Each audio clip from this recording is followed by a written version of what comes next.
السلام علیکم ورحمۃ اللہ وبرکاتہ۔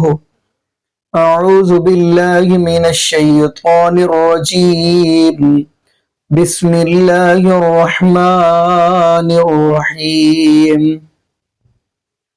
انا انزلناہ فی لیلۃ مبارکہ انا کنا منذرین۔ جی ناظرین، آج ہم جس حوالہ سے گفتگو کرنے جا رہے ہیں وہ ہے شب برات۔ جیسا کہ آپ اس معاشرے کے اندر دیکھیں گے 15 شعبان کو لوگ بڑے دھڑلے سے شب برات مناتے ہیں، یہاں تک یعنی کرتے ہیں کہ کہیں بیری کے پتے لے کر اس کے ساتھ نہاتے ہیں، جی گناہوں سے پاک ہو جائے گا ہمارا جسم۔ تو ناظرین عجیب و غریب یعنی کہ یہ کام کرتے ہیں، آیا کہ یہ شریعت سے ثابت ہے؟ یہ ہم نے آج آپ کو قبل اس سے کہ آگے گفتگو کریں، ڈاکٹر طاہر القادری حافظہ اللہ تعالیٰ نے بھی حوالے دیے ہیں، لیکن جبکہ مرزا علی انجینی کا کہنا کہ یہ ساری روایات ضعیف ہے، یہ صرف لوگوں کو بدعات کی طرف لانے کے لیے یہ کام ڈاکٹر طاہر القادری حافظہ اللہ تعالیٰ کر رہے ہیں۔ تو آئیے ناظرین، پہلے تو ہم آپ کو ڈاکٹر طاہر القادری حافظہ اللہ تعالیٰ کی وہ گفتگو سنواتے ہیں جو انہوں نے احادیث کے حوالے دیے ہیں، شب برات کے حوالہ سے وہ ہم سناتے ہیں، اور مرزا علی انجینئر کی انہی وہ حدیثوں کے بارے میں یعنی کہ کیا بتایا کہ وہ کہتے ہیں کہ ساری کی ساری روایات یہ ضعیف ہیں، کیوں لوگوں کو دین سے ہٹا کر، رب کے قرآن سے ہٹا کر، نبی پاک صلی اللہ علیہ وسلم کی صحیح حدیث سے ہٹا کر آپ ضعیف احادیث کی طرف لے کر آ رہے ہیں۔ تو آئیے ناظرین مل کے وہ دونوں ہم ویڈیوز دیکھتے ہیں، پھر انشاءاللہ ناظرین اسی والا سے ہم بھی گفتگو کریں گے۔ تو ناظرین بتائیے گا کہ ان کے اندر، ان کمنٹس کے اندر بتائیے گا ان کے اندر زیادہ قوی دلائل کس کے تھے۔ تو آئیے ناظرین مل کے ویڈیو دیکھتے ہیں۔ شعبان کی اختصاص اور اس کی فضیلت کا بطور خاص انکار کرنا یہ کسی شخص کے علم میں کمی، مطالعہ میں کمی اور نقص ہو سکتا ہے، یہ حق نہیں پہنچتا کہ مطالعہ کی کمی، علم کی کمی کی وجہ سے کوئی چیز، کسی بدیہی حقیقت کا کوئی شخص انکار کر دے۔ اسی طرح بعض اوقات بعض لوگ، بعض سپیکرز، بعض سکولرز، بعض تبلیغ کرنے والے، خطاب کرنے والے بے دھڑک کہہ دیتے ہیں کہ شب برات کی کوئی حقیقت نہیں ہے، اور 15 شعبان معظم یعنی شعبان کے نصف شب کی، جو نصف شعبان کی اس مبارک رات کی کوئی فضیلت، کوئی اہمیت اور کوئی تخصیص نہیں ہے، بے دھڑک بیان کر دیتے ہیں کہ یہ بھی سراسر زیادتی، اسلام پر زیادتی اور اپنی جہالت پر پردہ ڈالنے کے مترادف ہے۔ حضور علیہ السلام نے فرمایا کہ آدھا علم ہے اپنی لا علمی کا اقرار کر لینا۔ اگر کسی کے علم میں ایک چیز نہیں ہے اور وہ کہے کہ میرے مطالعہ میں نہیں گزری، تو یہ بڑی تقویٰ کی بات ہے، اچھی بات ہے۔ اہل علم کا شیوا ہے کہ یوں کہے کہ میرے علم میں نہیں آئی، میرے مطالعہ میں نہیں آئی، یہ حق نہیں پہنچتا کہ کہے اس کی کوئی حقیقت نہیں۔ حضور علیہ السلام نے فرمایا، اور یہ سنن نسائی میں ہے، جس میں آقا علیہ السلام نے فرمایا اس مہینے میں اعمال اٹھائے جاتے ہیں اللہ کے حضور ماہ شعبان میں، اور میں مسلسل روزے اس لیے رکھتا ہوں کہ میں محبت کرتا ہوں کہ میرے اعمال ماہ شعبان میں اللہ کے حضور پیش ہوں تو میں صائم ہوں، یعنی روزہ دار ہوں۔ اسی ضمن میں اگلی حدیث پیش کر رہا ہوں جسے مسند ابو یعلا میں امام ابو یعلا نے روایت کیا ہے، اور ایسی سند کے ساتھ کہ جو سند متعون نہیں ہے، جس پر تان نہیں ہے جس سند پر، اور وہ بھی ام المومنین حضرت عائشہ صدیقہ رضی اللہ تعالیٰ عنہ روایت کرتی۔ آقا علیہ السلام نے فرمایا ان النبی صلی اللہ علیہ وآلہ وسلم کان یصوم شعبان کلہ، آقا علیہ السلام پورا ماہ شعبان روزے رکھتے۔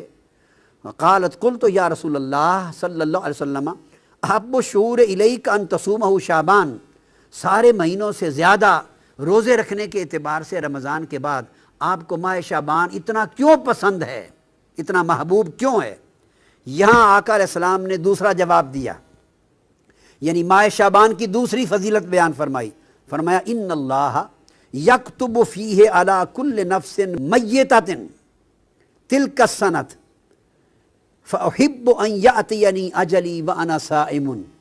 فرمایا کہ اے عائشہ، اس مہینے ہر وہ شخص میتہ، ہر وہ شخص جو مرنے والا ہے، جس پر موت آنی ہے، ہر مرنے والے شخص کی اس سال میں اللہ تبارک و تعالی وہ شخص لکھ دیا جاتا ہے. یعنی جس شخص کی 15 شعبان معظم کے بعد، اس مہینے کے بعد اگلے سال کے ماہ شعبان تک جس شخص کے لیے موت مقدر کر دی گئی ہے، لکھ دی گئی ہے، اور ملک الموت نے اس کی روح کو اگلے سال میں آ کے قبض کرنا ہے، آقا علیہ السلام نے فرمایا تو اس سال میں یہ لکھ دیا جاتا ہے کہ یہ لوگ ہیں جن کی روح اس سال میں قبض کی جائے گی. آقا نے فرمایا فَأُحِبُّ أَن يَأْتِيَنِي أَجَلِي وَأَنَا صَائِمٌ، تو میں چاہتا ہوں کہ میری اجل جب آئے، یعنی میری اجل کا وقت جب لکھا جائے تو میں اس وقت روزے کی حالت میں ہوں. میں پسند کرتا ہوں اس بات کو. تو آقا علیہ السلام نے اس کی ایک اور فضیلت بیان کی، اور امام ترمذی نے حضرت انس بن مالک رضی اللہ تعالیٰ عنہ سے اپنے اسناد کے ساتھ روایت کی. آقا نے فرمایا کہ افضل صوم بعد رمضان شعبان لتعظیم رمضان، کہ رمضان کے بعد سب سے افضل روزے شعبان کے ہیں، اس لیے کہ شعبان کی تعظیم رمضان کی وجہ سے ہے، یا شعبان کی فضیلت رمضان کی وجہ سے ہے. اب ان 2 حدیثوں کے بعد میں اس وقت نصف شب رمضان کے موضوع پر ترمذی شریف کی طرف آ رہا ہوں. صحیح بخاری اور صحیح مسلم سے عمومی شعبان کی فضیلتیں بیان ہو چکی. اب صحیح سیاہ ستہ کی معتبر کتاب جامع ترمذی، سنن ترمذی، اس کی طرف آ رہے ہیں. اس کا باب 39. اب وہ لوگ اس پر توجہ کریں جن کا یہ خیال ہے کہ شب برات کا اور 15 شب شعبان کا کوئی وجود، کوئی حقیقت اور کوئی فضیلت اور کوئی تخصیص نہیں ہے.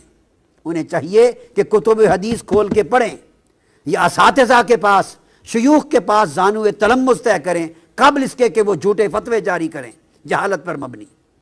باب 39 امام ترمذی نے باب قائم کیا ہے، باب ما جاء فی لیلۃ النصف من شعبان، 15ویں شب شعبان کی فضیلت میں باب قائم کیا امام ترمذی نے، اور عنوان ہی یہ شب نصف شعبان قائم کیا اس عنوان کے ساتھ.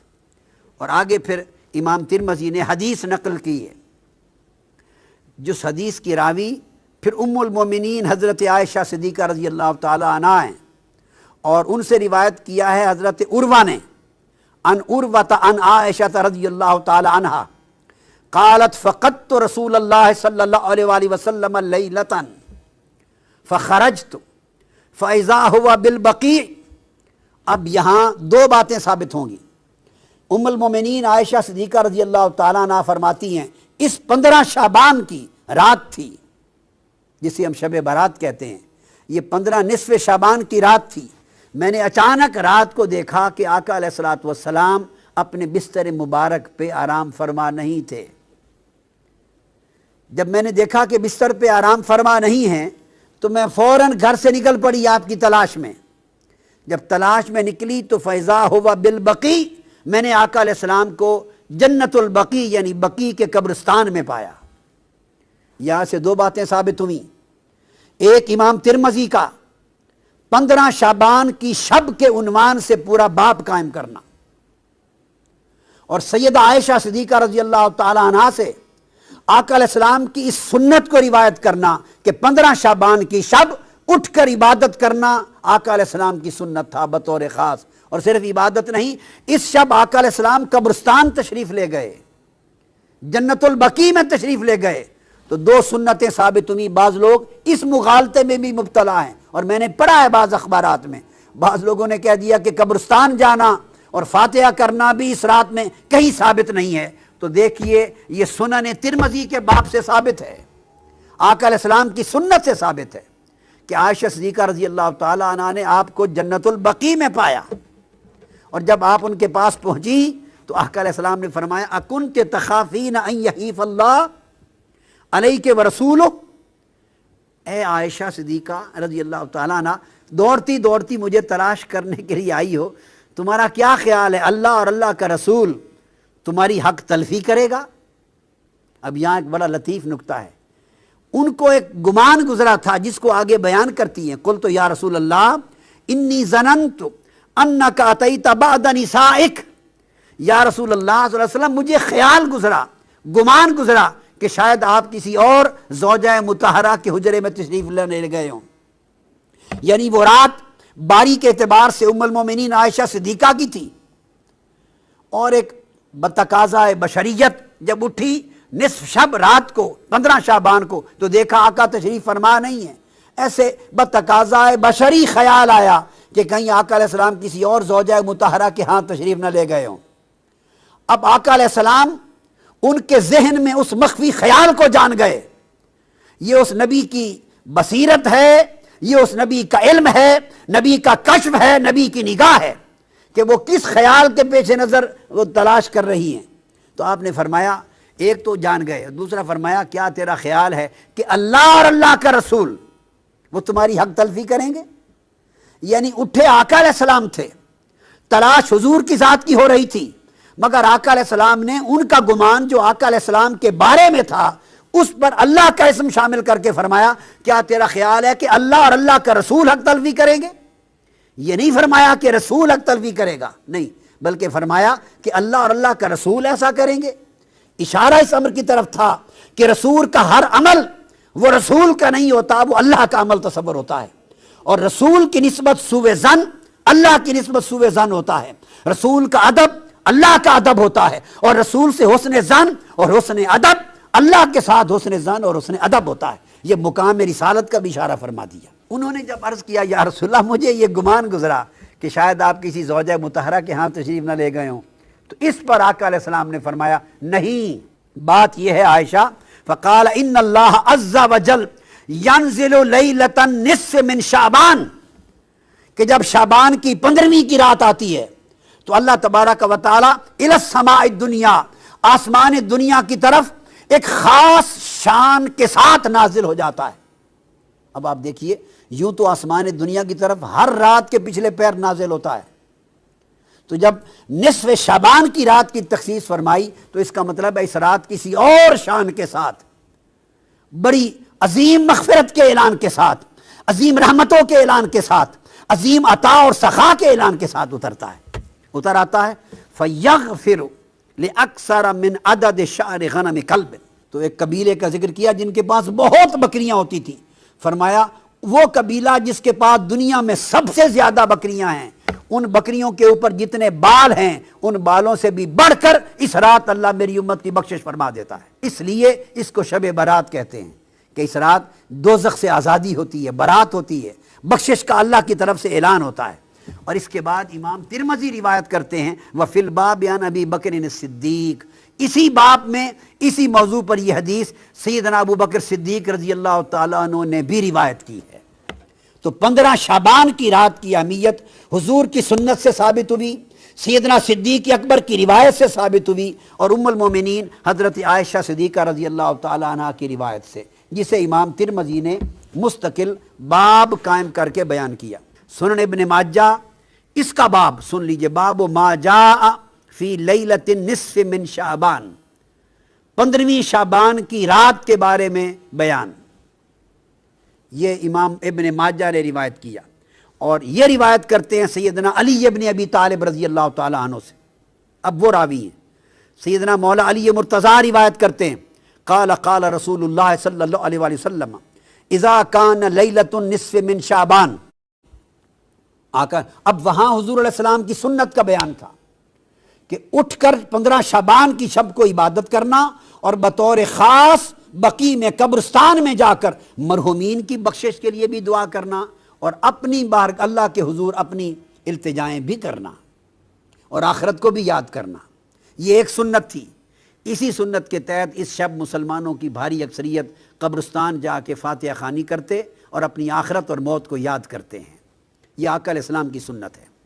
اب اس کے بعد سیدنا مولا علی المرتضیٰ عن علی ابن ابی طالب رضی اللہ تعالیٰ عنہ، آقا علیہ السلام نے فرمایا کہ جب شعبان کی 15ویں رات آتی ہے تو آقا فرمایا فقوموا لیلہا وصوموا نہارہا. جب 15ویں شعبان کی شب آئے، شب برات، تو لوگوں اس رات قیام کیا کرو، نوافل پڑھا کرو، عبادت کیا کرو، اور اس کے دن کو یعنی 15ویں شعبان کے دن کو روزہ رکھا کرو. کیوں؟ پھر آقا علیہ السلام نے سبب بیان کیا، فرمایا فَإِنَّ اللَّهَ ینزل فیہا لغروب الشمس الی سماء الدنیا. اب فرق یہ ہے ہر رات اور 15ویں شعبان کی رات میں فرق یہ ہے، ہر رات اللہ تعالیٰ نصف شب کے بعد جب آخری حصہ رات کا 1/3 رہ جاتا ہے تو آخر شب اپنا نزول اجلال فرماتا ہے، نزول رحمت فرماتا ہے، اور اس وقت آسمان دنیا پہ آ کے بندوں کی بخشش کے لیے ندا فرماتا ہے. یہ آخر شب ہے. اور 15 شعبان کی رات کی خصوصیت یہ ہے، آقا نے فرمایا ینزل فیہا لغروب الشمس الی سماء الدنیا، کہ ادھر سورج غروب ہوتا ہے 14ویں شعبان کا، تو غروب آفتاب کے ساتھ ہی اللہ تعالیٰ آسمان دنیا پر اپنی شان قدرت کے ساتھ نزول اجلال فرماتا ہے، اور طلوع فجر تک اللہ تعالیٰ انسانوں کے قریب آسمان دنیا پر آ کر لوگوں کی بخشش و مغفرت کا سامان فرماتے رہتے ہیں. فیقول، اور اللہ پاک فرماتا ہے الا من مستغفر لی فاغفر لہ. 15 شعبان کی شب اللہ پاک غروب آفتاب کے بعد سے اعلان فرمانا شروع کرتے ہیں، ہے کوئی مجھ سے استغفار کرنے والا، گناہوں کی معافی مانگنے والا، سو میں اس کو معاف کر دوں. الا مسترزق فارزقہ، ہے کوئی مجھ سے رزق طلب کرنے والا، سو میں اس کے رزق میں وسعت عطا کر دوں. الا مبتلا فاعافیہ، ہے کوئی مصائب و آلام میں مبتلا شخص مجھ سے مانگے سو میں اس کو عافیت عطا کر دوں. الا قضا الا قضا، ہے کوئی ایسا شخص، ہے کوئی ایسا شخص، یہ کہہ کے اللہ پاک اعلان فرماتا رہتا ہے اور اپنی عطا اور سخا کے دامن کو پھیلاتا رہتا ہے حتیٰ یطلع الفجر، حتیٰ کہ فجر طلوع ہو جاتی. یہ امام ابن ماجہ نے باب قائم کیا. کثرت کے ساتھ اس سبجیکٹ پر احادیث آئی ہیں اور ائمہ حدیث نے ابواب قائم کیے ہیں کہ یہ گمان کرنا کہ اس کی کوئی حقیقت اور بنیاد نہیں، یہ سوائے جہالت اور لا علمی کے اور کتب حدیث اور ذخیرہ حدیث سے بے خبر ہونے کے اور کسی چیز پہ دلالت. 15 شعبان کی رات جسے عرف عام میں شب برات کہا جاتا ہے، چھٹکارے کی رات، حالانکہ یہ چھٹکارے کی رات دراصل حقیقت میں جو قرآن کی روح سے چھٹکارے کی رات ہے اور تقدیر کے فیصلوں کی رات ہے، وہ رمضان کے آخری عشرے کی تاک راتوں میں سے ایک رات ہے. میں انشاءاللہ اس پہ احادیث بھی بیان کر دوں گا. بہرحال یہ 5 احادیث پبلک میں مشہور ہیں، 5 کی 5 ضعیف ہیں. سن لیجئے. پہلی حدیث جامعہ ترمذی اور سنن ابن ماجہ سے ہے، مشکات میں ہے 1299، بڑی مشہور حدیث ہے. اما عائشہ رضی اللہ تعالیٰ عنہ کہتی ہیں آپ صلی اللہ علیہ وآلہ وسلم کو میں نے ایک رات بستر پہ نہیں پایا تو میں آپ کو ڈھونڈتے ہوئے نکلی تو آپ صلی اللہ علیہ وآلہ وسلم بقیع غرقد تشریف لے گئے تھے، بقیع قبرستان میں، اور آپ صلی اللہ علیہ وآلہ وسلم نے وہاں پر یعنی دعا فرمائی. اور اما عائشہ کہتی ہیں کہ میں آپ صلی اللہ علیہ وآلہ وسلم سے پہلے ہی واپس آ گئی تو آپ صلی اللہ علیہ وسلم نے مجھ سے مخاطب ہو کر فرمایا کہ کیا تم نے یہ گمان کیا تھا کہ اللہ اور اس کا رسول تم سے خیانت کریں گے؟ یعنی سانس پھولا ہوا تھا تو آپ کو پتہ چل گیا کہ یہ میرے پیچھے آئی تھی، یعنی مراد یہ کہ تم یہ سمجھی کہ میں کسی اور زوجہ کے پاس چلی گئی، اور وہی اما عائشہ نے کہا کہ ہاں میں یہی سمجھی تھی. تو آپ نے فرمایا یہ بے شک نصف شعبان کی رات ہے، یعنی 15ویں رات ہے شعبان کی، 14 اور 15 کی درمیانی رات. اس رات اللہ تعالیٰ آسمان دنیا پر نزول فرماتا ہے جیسا کہ اس کی شان کے لائق ہے، اور بنی کلب کی بکریوں کے بالوں سے بھی زیادہ لوگوں کی مغفرت کر دیتا ہے. لیکن یہ روایت ہے ضعیف. ڈاکٹر طاہر القادری صاحب یہ روایت پڑھتے پڑھتے ٹھٹک گئے کیونکہ اس کے آگے لکھا تھا امام ترمذی نے کہ روایتی جعلی ہے. لیکن یہ علماء اتنے بے شرم ہیں اور بالکل خیال نہیں کرتے ہیں کہ آدھی حدیثیں پڑھتے ہیں اور چلے کوئی جاہل ہو تو ہم اس کو بینیفٹ آف ڈاؤٹ دے سکتے ہیں، لیکن اگر کوئی عالم اس طرح کی کام کرے گا تو اس کو تو پھر ہم نہیں چھوڑیں گے. یہ بے شرمی کی انتہا ہے اور علمی خیانت کی انتہا ہے.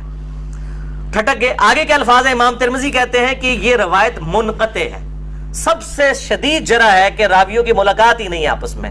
اور وہ کہتے ہیں اس میں جو تبع تابعی ہے یحییٰ بن کثیر، اس کی ملاقات تابعی عروہ سے ثابت نہیں جو سیدہ عائشہ کے بھانجے تھے، اور جو تبع تابعی ہے حجاج، اس کی ملاقات یحییٰ بن کثیر سے سما ثابت نہیں ہے.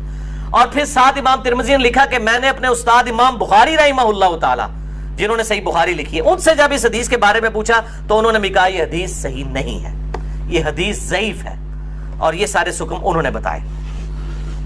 البتہ ایک حدیث ہے صحیح مسلم میں 2256 جس میں رات کا تو ذکر نہیں کہ یہ کون سی تھی، بہرحال یہ الفاظ موجود ہیں صحیح مسلم 2256 کہ آپ صلی اللہ علیہ وسلم ایک دفعہ رات کو اٹھ کے قبرستان بقیع غرقد چلے گئے، 3 دفعہ یوں ہاتھ اٹھا کر آپ نے دعا کی، بڑی لمبی دعا کی، اما عائشہ بھی پیچھے پہنچی، اور پھر بعد میں پہلے ہی وہ آگے اپنے بسترے پہ سانس بھولا ہوا تھا، آپ نے فرمایا کہ تو میرے پیچھے آئی تھی، تو نے کیا سمجھا اللہ اور اس کا رسول خیانت کریں گے، سیم وہی الفاظ ہے۔ پھر آپ نے فرمایا کہ جب تم سوئی ہوئی تھی، لیٹی ہوئی تھی، میں نے گمان کیا کہ تم سو گئی ہو، میرے پاس جبرائیل آئے تھے، انہوں نے مجھے اللہ کا پیغام دیا کہ جا کر بقیع غرقد میں جو دفن ہیں مسلمان ان کے لیے دعائے مغفرت کریں، تو میں ان کی دعائے مغفرت کے لیے بقیع غرقد قبرستان میں آیا اور 3 دفعہ ہاتھ اٹھا کے دعا کی۔ اس سے یہ بھی بات پتہ چلی کہ بعض جو سلفی علماء کا یہ موقف ہے کہ قبر کے سامنے ہاتھ اٹھا کے دعا نہیں کر سکتے، وہ بالکل باطل ہے۔ قبر کے سامنے ہاتھ اٹھا کے دعا کر سکتے ہیں، اور اس میں یہ نہیں ہے کہ وہ قبر والے سے مانگ رہے ہیں، وہ آپ اللہ ہی سے مانگ رہے ہیں۔ نبی صلی اللہ علیہ وسلم نے بقیع غرقد قبرستان میں 3 دفعہ ہاتھ اٹھا کے دعا کی، صحیح مسلم 2256، بلکہ المستدرک للحاکم میں موجود ہے کہ تمہارا رب حیا فرماتا ہے اس شخص سے جو ہاتھ اٹھا کے دعا کرے کہ اسے محروم لوٹائے۔ ہاتھ اٹھا کے دعا کرنا یہ افضل عمل ہے، اور آپ ہر دعا کے لیے، ایون نماز کے بعد بھی، آپ اجتماعی دعا کی بات نہیں کر رہا، الگ سے جو آپ دعا ہاتھ اٹھا کے کریں تو زیادہ بہتر ہے، نہ بھی اٹھائیں تب بھی ٹھیک ہے۔ ہم ٹائلٹ میں جاتے وقت ہاتھ اٹھا کے دعا کرنے تو نہیں جاتے، کر کے جاتے، یا بسم اللہ جو ہم پڑھتے ہیں کھانے سے پہلے ہاتھ اٹھا کے تو نہیں، دونوں طریقے سے بہتر ہے کہ آپ ہاتھ اٹھا کے کریں، اس سے بغیر بھی بالکل ثابت ہے۔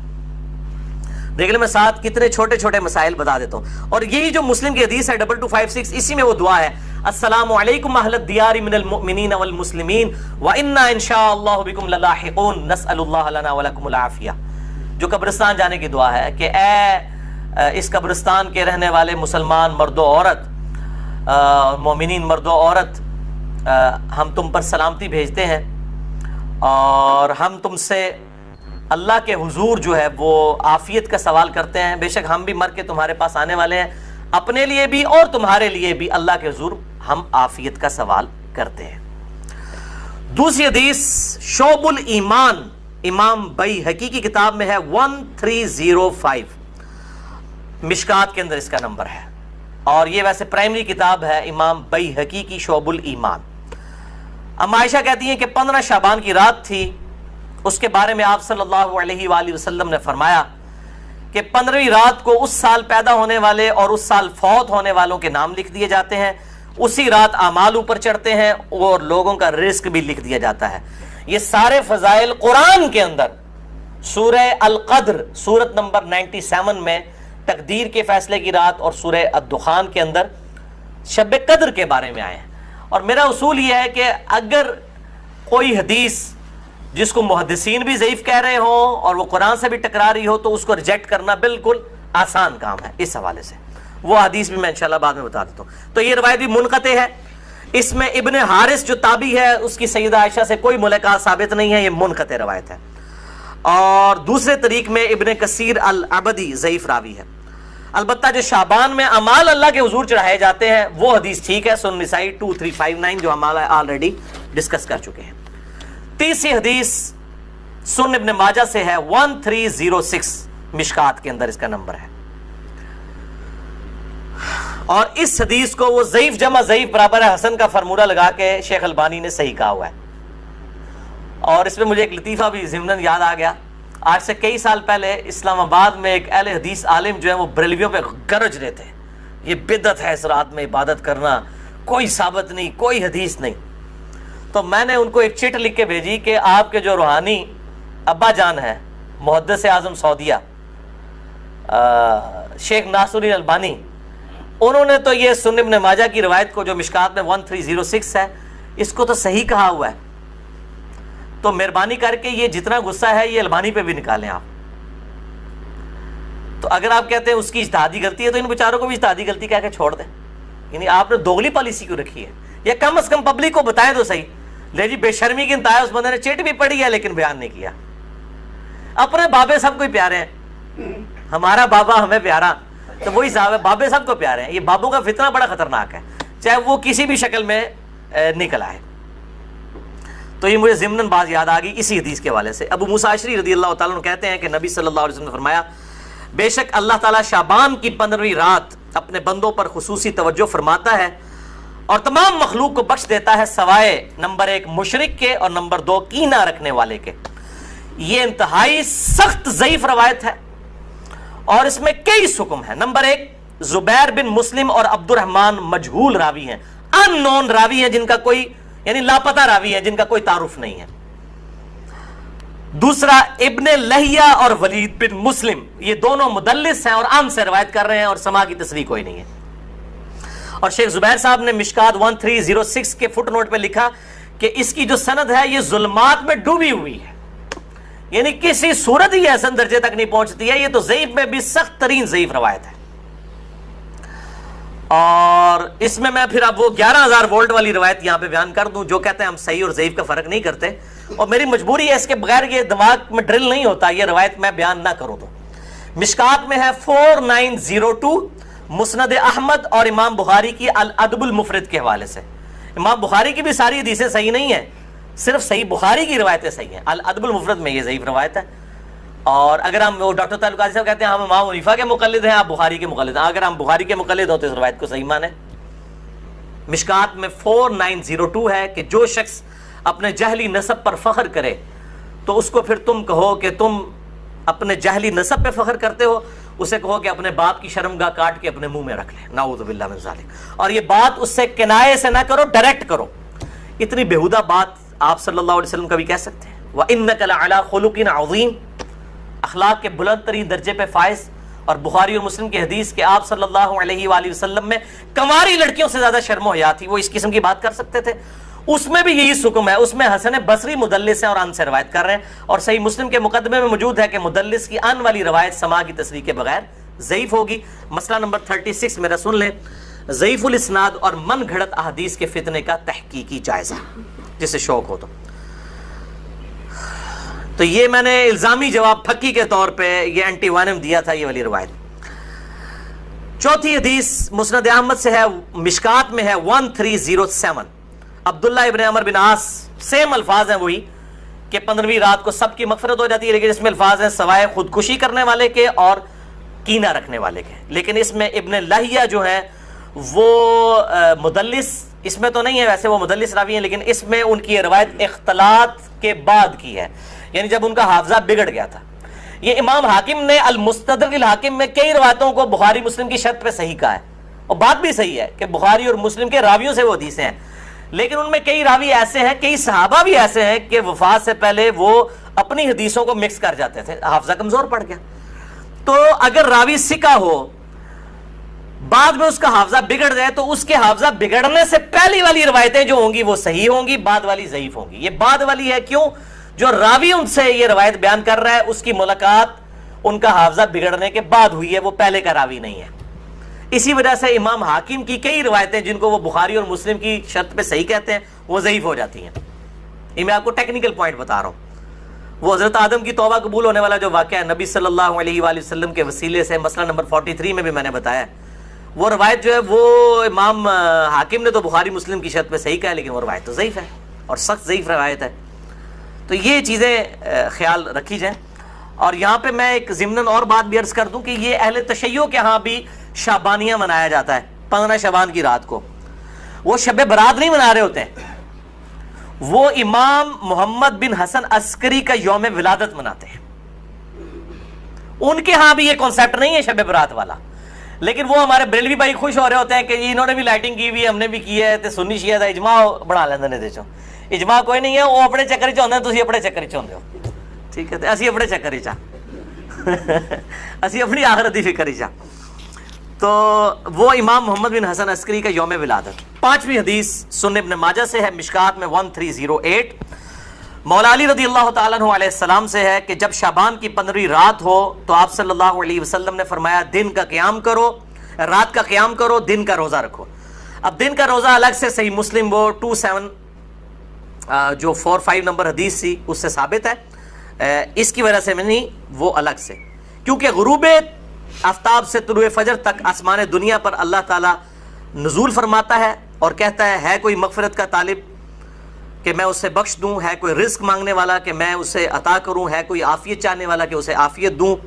اور یہ سلسلہ طلوع فجر تک حتی مطلع الفجر, وہ جو سورہ قدر میں شب قدر کے بارے میں آتا ہے، یہ وہی الفاظ ہیں.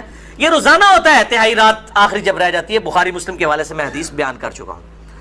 تو 15 شعبان کا روزہ جو ہے وہ معاملہ بالکل الگ ہے. اس حوالے سے اور کئی روایتیں ہیں. شیخ زبیر علی رحمہ اللہ تعالیٰ نے ایک پورا مضمون لکھا تھا جو مقالات کی پہلی جلد کے اندر وہ مضمون موجود ہے. جسے شوق ہے تو وہ پڑھ سکتا ہے. 14-15 صفحوں کا مضمون ہے جس میں انہوں نے یہ ساری بحثیں اس کی ضعیف روایتوں کے حوالے سے کی ہیں، اور انہوں نے ہی ایک صحیح قول بھی ایک تابعی کا لکھا. لیکن چونکہ تابعی کا قول مقطوع ہوتا ہے اور تابعی اگر کوئی غیب کی بات کرے گا تو وہ ضروری نہیں کسی صحابی سے سنی ہو، وہ کسی دوسرے تابعی سے بھی سن سکتا ہے. صحابی کی غیبی خبر جو ہے نا بیان کی ہوئی وہ امپلائڈ ہے کہ نبی صلی اللہ علیہ وآلہ وسلم سے سنی ہے. صحابی کی جو مرسل ہے وہ ایکسیپٹیبل ہے، اسے ہم موقوف روایت کہتے ہیں. تابعی کی مرسل ایکسیپٹیبل نہیں، اس کو ہم مقطوع کہتے ہیں. یہ غیبی خبر سے متعلق ہے لیکن یہ تابعی تک قول ثابت ہے. اس کا مطلب یہ ہوا کہ اس زمانے میں بھی یہ مسئلہ موجود تھا.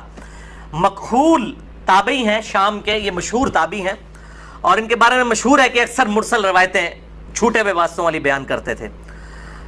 شعب الایمان امام بیہقی کی کتاب میں انٹرنیشنل نمبر کے مطابق 3671 نمبر یہ روایت ہے. وہ کہتے ہیں کہ 15ویں شعبان کو اللہ تعالیٰ زمین والوں کی طرف متوجہ ہوتا ہے 15ویں شعبان کی رات کو، اور کافر اور کینہ رکھنے والے کے سوا سب کو بخش دیتا ہے. اب یہ روایتیں اتنی زیادہ ہیں کہ اس کی وجہ سے بعض اہل حدیث علماء کا بھی یہ موقف ہے کہ کچھ نہ کچھ اس کی اصل موجود ہے. اکثر تو نہیں مانتے لیکن کچھ اہل حدیث علماء بھی مانتے ہیں، اور دیوبند بریلوی تو ویسے ہی مانتے ہیں. اور میرا موقف شروع سے جو تھا وہی ہے کہ میں ہمیشہ فتویٰ نہیں لگاتا، خود کرتا نہیں ہوں، کسی پہ فتویٰ نہیں لگاتا. میرا مسئلہ نمبر 44 پرانا بھی سن لیں اور اب یہ نیا بھی آج ریکارڈ ہو رہا ہے. میرا موقف وہی تھا 5 سال پہلے بھی. اور باقی میں خود کیوں نہیں کرتا، جب تک کوئی چیز اتھینٹیکیٹ نہ ہو جائے تو نہیں کرنی چاہیے.